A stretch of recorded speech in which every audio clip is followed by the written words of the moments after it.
Mən Nərmin İlyasova Azərbaycan Dövlət İqtisad Universitetinin kompüter elmləri ixtisası üzrə 4-cü təhsil ilimi başa vururam. Deməli, ilk olaraq bilmək istəyirdim ki, siz birinci kurs dövründə nə qədər çətinlik çəkmisiniz alışmaqda universitetə və əgər yenidən birinci kursa qayıtsanız, hansı səhvləri etməzdiniz? Belə deyə bilərəm ki, ilk sualınızı belə cavablandırım. Hər hansı bir yerə adaptasiya olmaqda mən bir problem çəkmirəm və eləcə də öz rayonumdan, Zaqatala rayonundan Bakı şəhərinə gəldiyim zaman da hər hansı bir belə ciddi problem yaşamadım. Öz qrup yoldaşlarımla tez bir zamanda ünsiyyət qura bildik. Hər hansı bir problem yaranmadı aramızda.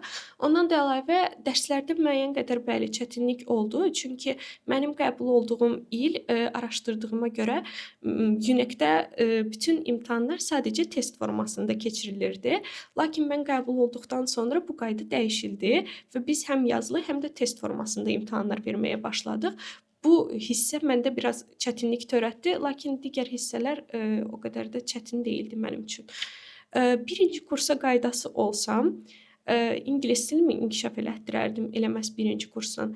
Könüllülük proqramlarına birinci kursda qoşulmağı və yaxud da ki, təcrübə proqramlarına qoşulmağı məsləhət görürəm ki, sosial çevrəmizi daha da çox artıraq.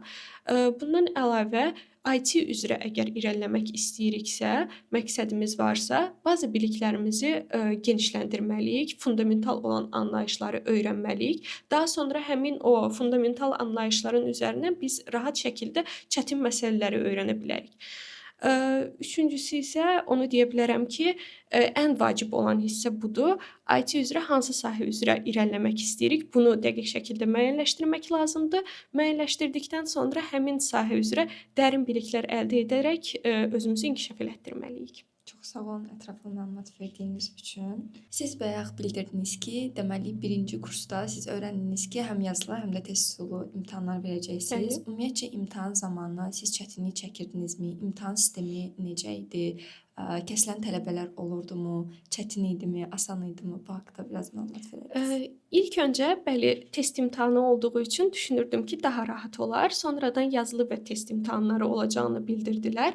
Bu da hansı formada olur? İxtisas fənlərimizi biz yazılı formada veririk. 75 sualdan ibarət olur və əsas imtahanda 5 sual təqdim olunur.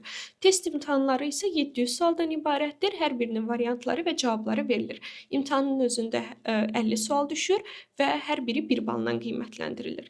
Yazılı imtahanlarımızda isə 5 sualın ikisi asan, ikisi orta və biri çətin olmaqla asanlar 5 bal, ortalar 10 bal, çətin suallar isə 20 bal üzərindən qiymətləndirilir. Hər hansı bir çətinlik çəkmədim. Bəli, ilk öncə təəssüratım o idi ki, çox çətin olacaq.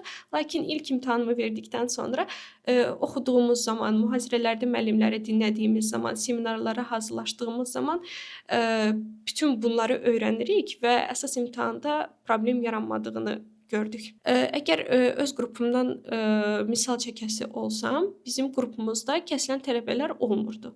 Demək olar ki, heç bir tələbə kəsilməyib və bütün imtahanlardan rahat şəkildə 17 bal olsa belə toplayıb keçiblər. Çox gözəl.